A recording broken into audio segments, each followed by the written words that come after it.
इसमें देवेंद्र जी एक बात यह है कि आप सरकार बना पाए तो एकनाथ शिंदे जी सपोर्ट, फिर और वो वहां पर एक आइडियोलॉजिकल मैच, आप हिंदुत्व की बात कर रहे हैं, पर अजीत दादा पवार के जैसी आते ही आपका भी आइडियोलॉजिकल प्लान डिफ्यूज हो गया।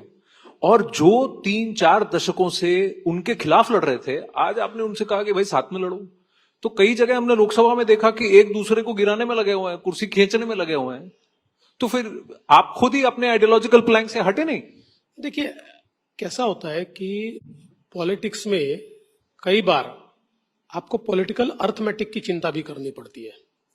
और कुल मिलाकर जिस समय हम लोग और शिंदे जी सरकार चला रहे थे, उस समय हम लोगों की जो सरकार की पॉपुलैरिटी वो भी बढ़ रही थी, हमारा वोट शेयर भी बढ़ रहा था।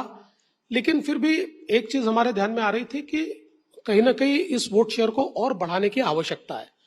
और ऐसे समय जब अजीत दादा वहां से बाहर निकले, तो हम लोगों ने एक अर्थमेटिक अपना ठीक करने की कोशिश की कि भाई इनको भी हम साथ लेंगे तो हमारा अर्थमेटिक और ज्यादा ठीक होगा।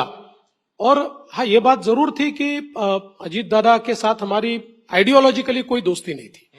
तो इसलिए मैंने तो बहुत स्पष्ट रूप से इससे पहले भी पब्लिक फोरम से ये कहा है कि शिंदे जी के साथ हमारी जो अलायंस हुई, ये इमोशनल अलायंस है। एक, it's not just a political alliance, it's emotional alliance. Ajit दादा के साथ जो हमारा अलायंस हुआ वो it's purely political alliance. Politics में कभी कभी आपको इस प्रकार के अलायंसेस करने पड़ते हैं।